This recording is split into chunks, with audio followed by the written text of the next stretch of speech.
अस्सलाम वालेकुम viewers, I am Sadia Chaudhry. और बगैर टाइम वेस्ट किए हम अपने लेक्चर की तरफ चलते हैं। मैंने अपने प्रीवियस लेक्चर में, जो कि 9th साइंस से रिलेटेड था, फर्स्ट चैप्टर से रिलेटेड था, उसमें आपको बेसिक डेफिनेशन बताई थी मैट्रिक्स की और ऑर्डर ऑफ अ मैट्रिक्स, और ये भी बताया था कि टू मैट्रिक्स कब इक्वल होते हैं। तो आज हम इसकी एक्सरसाइज की तरफ चलते हैं, जो एक्सरसाइज है हमारी 1.1, जिसमें फर्स्ट क्वेश्चन जो हमारा है वो क्वेश्चन नंबर जो हमारा 1 है, वो हमारा रिलेटेड है किससे, find the order of the following matrices. यानी जो हमें मैट्रिसेस दिए हुए हैं उसके हमने ऑर्डर फाइंड आउट करने हैं। मैं आपको एक या दो क्वेश्चंस इसमें से करवा देती हूँ, बाकी क्वेश्चंस ऑब्वियसली आप लोगों ने खुद प्रैक्टिस के लिए करने हैं। जैसा कि हमारे पास एक मैट्रिक्स उसने दिया हुआ है 2 and -5, 3 and 6, और अब हमने इसका बताना है ऑर्डर। और ऑर्डर के बारे में मैं आपको बता चुकी थी कि ऑर्डर किसको रिप्रेजेंट करता है। बेसिकली वो नंबर ऑफ़ रोज और कॉलम्स के बारे में बताता है जो किसी भी मैट्रिक्स में रिप्रेजेंट किए जाते हैं। तो यहाँ पे अगर देखा जाए एम, जो हमारा नंबर ऑफ़ रोज है, वो कितनी है,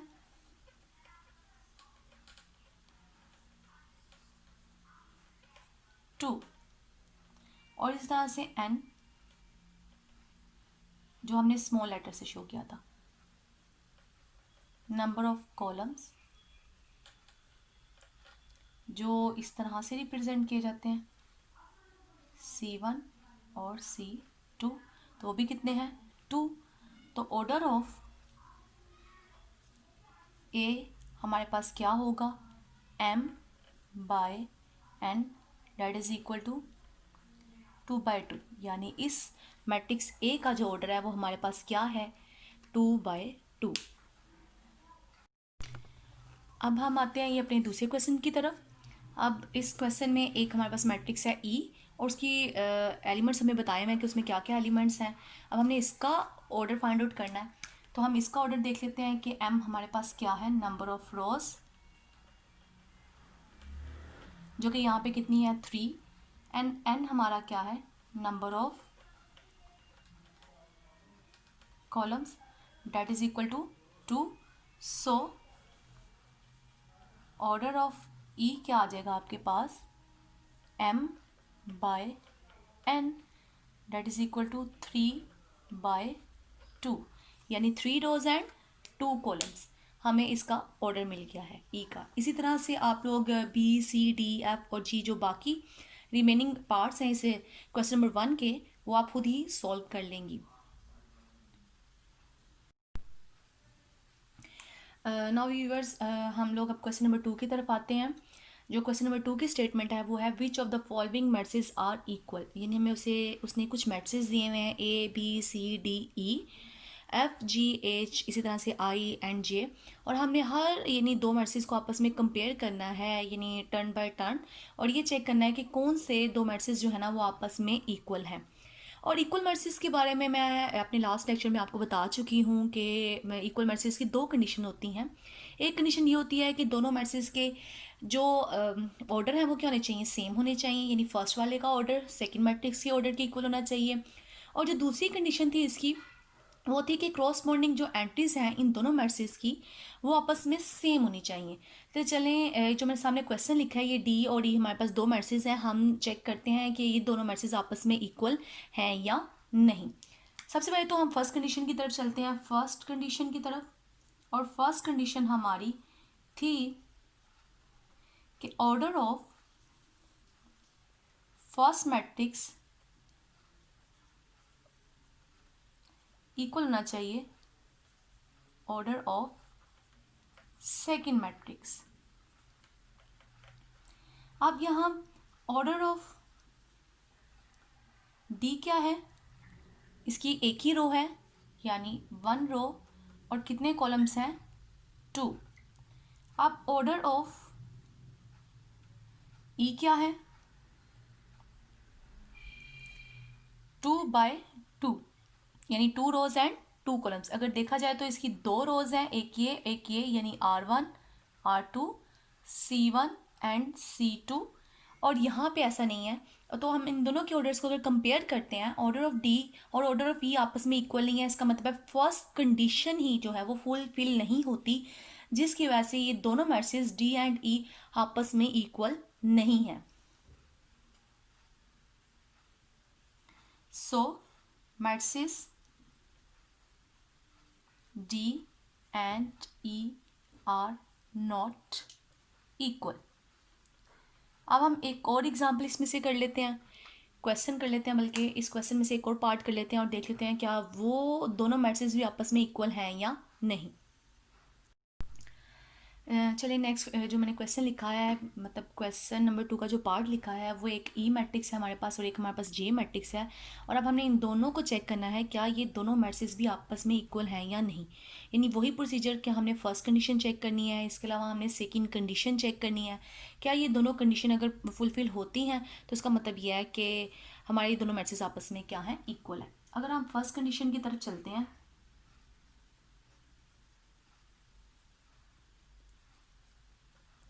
तो ऑर्डर ऑफ ई हमारे पास क्या आएगा, 2/2, क्योंकि इसकी 2 रोज हैं और 2 ही क्या है, कॉलम है। इसी तरह से ऑर्डर ऑफ जे क्या आएगा हमारे पास, 2/2, क्योंकि उसकी भी 2 रोज ही हैं, ये आपकी एक रो है R1 और ये क्या है आपकी R2। इसी तरह से 2 कॉलम्स है आपके, ये आपका C1 है, ये आपका क्या है, C2 है। तो यानी मतलब दोनों का ऑर्डर क्या हो गया, सेम हो गया। सो ऑर्डर ऑफ ई किसके इक्वल आ गया, ऑर्डर ऑफ जे के, ऑर्डर ऑफ जे के। यानी इसका मतलब क्या हो गया, फर्स्ट कंडीशन हमारी फुलफिल हो गई। और अब हम सेकंड कंडीशन की तरफ मूव करेंगे कि क्या सेकंड कंडीशन फुलफिल होती है कि नहीं होती। सेकंड कंडीशन हमारी आपको पता है क्या थी, सेकंड कंडीशन हमारी ये थी कि corresponding their corresponding elements are equal, there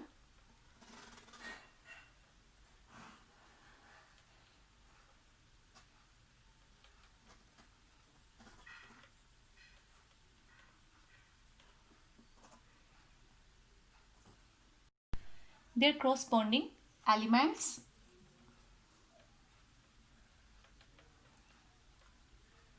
are same। यानी अब सेकंड कंडीशन को हमने देखना है कि क्या इन दोनों मैट्रिक्स के एलिमेंट जो हैं, क्रॉसपॉन्डिंग का मतलब ये होता है कि सेम पोजीशन वाले एलिमेंट, अगर इसकी फर्स्ट पोजीशन पे यानी फर्स्ट रो और फर्स्ट कॉलम का जो एलिमेंट है दूसरे की फर्स्ट रो और फर्स्ट कॉलम के एलिमेंट के इक्वल होगा, तभी हम कह सकेंगे कि क्रॉसपॉन्डिंग जो एलिमेंट्स हैं वो क्या है, सेम। सो अब हमने ये चेक करने हैं दोनों मैट्रिक्स में यानी ई और जे में कि क्या इसके क्रॉसपॉन्डिंग एलिमेंट्स क्या सेम हैं या नहीं। अब ये फर्स्ट रो का फर्स्ट कॉलम का फर्स्ट एलिमेंट है जो कि 4 है, और हम इसी जगह पे दूसरी तरफ देखते हैं दूसरे मैट्रिक्स में, तो 2 + 2 भी क्या होता है, 4 ही होता है। सो ये दोनों एलिमेंट क्या होंगे, सेम। यहाँ पे एलिमेंट क्या है, 0, तो यहाँ पे 2 - 2 यानी ये भी क्या हो जाएगा, 0, यानी ये एलिमेंट भी क्या हो गया, सेम। अब यहाँ पे क्या है, 6, तो 4 + 2 भी क्या हो जाएगा, 6 हो जाएगा, यानी ये दोनों पोजीशन वाले एलिमेंट भी क्या हो गए, सेम हो गए।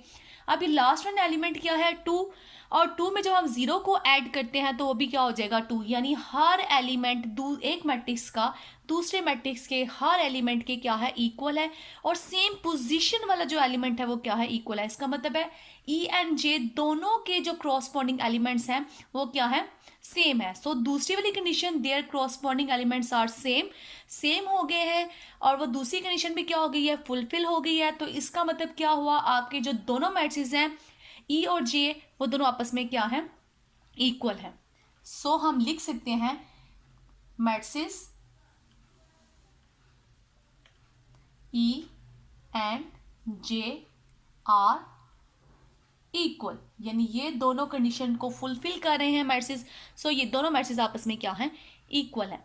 इसी तरह से आप क्वेश्चन नंबर 2 के दो मैट्रिक्स को आपस में कंपेयर करते चले जाएंगे और बता देंगे कि कौन से दो मैट्रिक्स आपस में इक्वल हैं और कौन से दो मैट्रिक्स आपस में इक्वल नहीं है। चलिए हम इस एक्सरसाइज का क्वेश्चन नंबर 3 करते हैं। क्वेश्चन नंबर 3 की स्टेटमेंट क्या है, find the values of A B C and D which satisfy the matrix equation. यानी हमने इसमें जो अननोन वैल्यूज हैं ए बी सी डी की वो हमने फाइंड आउट करनी है, अगर हम क्वेश्चन को देखें तो उसने हमें दिए हुए दो मैट्रिक्स और उन दो मैट्रिक्स के दरमियान इक्वल की अलामत है। इट्स मीन कि दोनों मैट्रिक्स आपस में क्या हैं, इक्वल है। तो यकीनन ये इक्वल मैट्रिक्स की डेफिनेशन को, उसकी कंडीशंस को क्या करेंगे, सेटिस्फाइड करेंगे। जैसे इक्वल मैट्रिक्स की डेफिनेशन जो थी वो ये थी कि दोनों मैट्रिक्स जब इक्वल होते हैं तो उनका ऑर्डर सेम होता है और इसके अलावा उनके क्रॉसपोंडिंग एलिमेंट्स भी क्या होते हैं, सेम होते हैं। तो यहाँ पे हम वही इक्वल मैट्रिक्स की डेफिनेशन को क्या करेंगे, अप्लाई करेंगे और हम इन unknowns a B C and d की वैल्यूज को क्या कर लेंगे, फाइंड कर लेंगे।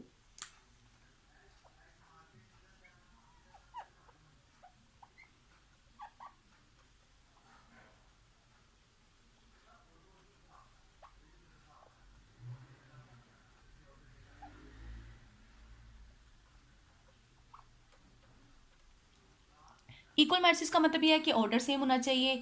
इसकी भी दो रोज है R1 R2, इसकी भी दो रोज है R1 R2, इसके भी दो कॉलम है C1 C2, इसके भी दो कॉलम है C1 C2, ऑर्डर सेम हो गया। अब इनके एलिमेंट्स भी इक्वल होंगे। फर्स्ट एलिमेंट के इक्वल, सेकंड वाला सेकंड के, थर्ड वाला थर्ड के, एंड फोर्थ वन किसके इक्वल होगा, फोर्थ वाले के इक्वल होगा। अब हम इन सबको इक्वल रख लेते हैं और इनमें मौजूद जो अननोन्स है उनकी वैल्यूज को क्या कर लेते हैं, फाइंड कर लेते हैं। जैसे a प्लस सी किसके इक्वल होगा, 0 के।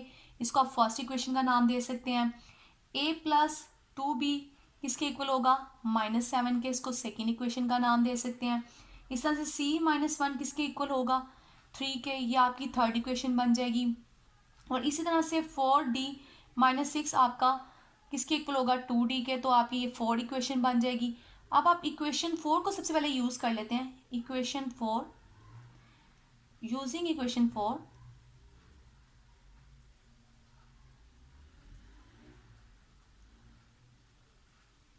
we get 4d minus 6 equal to 2d,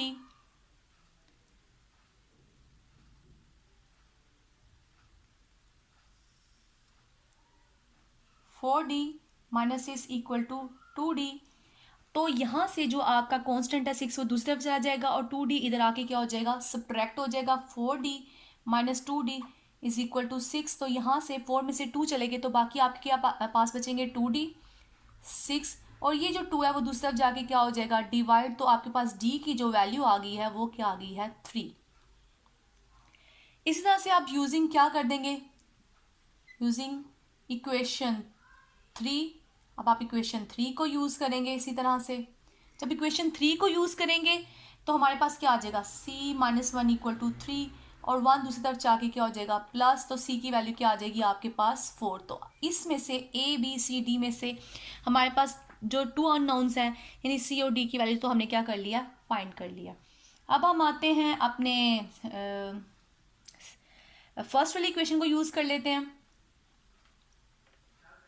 using equation 1, a plus C is equal to 0। c की वैल्यू हम निकाल चुके हुए हैं 4 और ये 4 जब दूसरी तरफ जाएगा तो क्या बन जाएगा, -4। तो यहाँ से हमारे पास a की भी वैल्यू निकल आई है, डैट इज इक्वल टू -4।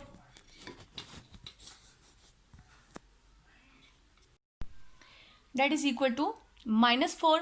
और अब हम लोगों ने एक लास्ट वैल्यू निकालनी है बाय यूजिंग इक्वेशन नंबर 2। अब हम सेकेंड इक्वेशन को यूज़ करेंगे। सेकेंड इक्वेशन क्या है, a प्लस 2b और वो क्या है आपके पास -7। a की वैल्यू हमने निकाली है, डैट इज -4 और ये -4 दूसरी तरफ जाके क्या हो जाएगा आपका +4। तो ये आपके पास आफ्टर सब्ट्रैक्शन वैल्यू क्या आ जाएगी, 7 में से 4 चले गए तो -3 और जो ये 2 है वो दूसरी तरफ जाके क्या हो जाएगा, डिवाइड। तो आपने b की भी वैल्यू क्या कर लिया है, फाइंड आउट कर लिया है। तो आपके पास ये जो चारों कांस्टेंट या अननोन्स थे उनकी वैल्यूज आपने फाइंड कर लिया है। आपके पास एक वैल्यू आई है 3, एक वैल्यू आई आपके पास 4 c की और एक वैल्यू आई आपके पास a की -4 और इस तरह से b की क्या आई है, -3/2। आपने डेफिनेशन ऑफ इक्वल मैट्रिक्स को इस्तेमाल किया है और सारे कांस्टेंट्स को आपस में इक्वल रखा है, यानी सारे एलिमेंट्स को आपस में इक्वल रखा है।